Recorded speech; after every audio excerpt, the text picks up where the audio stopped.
উত্তরবঙ্গ বিশ্ববিদ্যালয়ের ক্যাম্পাসের ভেতরে বিদ্যাসাগর মঞ্চ ও শালবনের পাশে এই মন্দিরটি সত্যি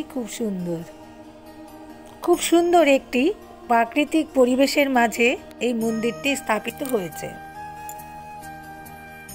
এই মন্দিরটিতে কিন্তু প্রত্যেক দিন পুজো হয়। এই মন্দিরটিতে যেমন বিশ্ববিদ্যালয়ের স্টুডেন্টরা এসে পুজো দেয়, তেমনি কিন্তু বাইরের লোকজনেরা এসেও পুজো দেয়। আর এই মন্দিরে পুরোহিত আছে যারা নাকি প্রতিদিন এই মন্দিরে পুজো করে।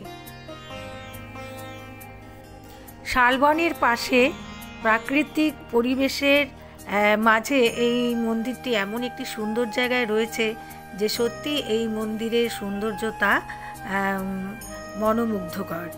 মানে যে এই মন্দিরে আসবে প্রত্যেকের কিন্তু মনে হবে যে এখানে এসে আমি কিছুক্ষণ বসে থাকি।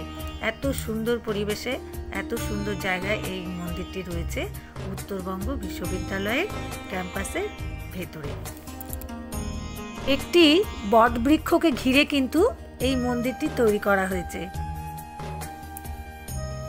ক্যামেরায় দেখতে পাচ্ছ বন্ধুরা তোমরা বটগাছের গোড়াটা, আর বটগাছের মাথা কিন্তু মন্দিরের চাল ভেদ করে ওপরে উঠে গেছে। খুবই সুন্দর, সম্পূর্ণ প্রাকৃতিক পরিবেশের মাঝে এমন সুন্দর একটি জায়গায় এই মন্দিরটি রয়েছে। সব মিলিয়ে মানে এটা সৌন্দর্যতা আমি ভাষা দিয়ে ঠিক বর্ণনা করে বোঝাতে পারছি না।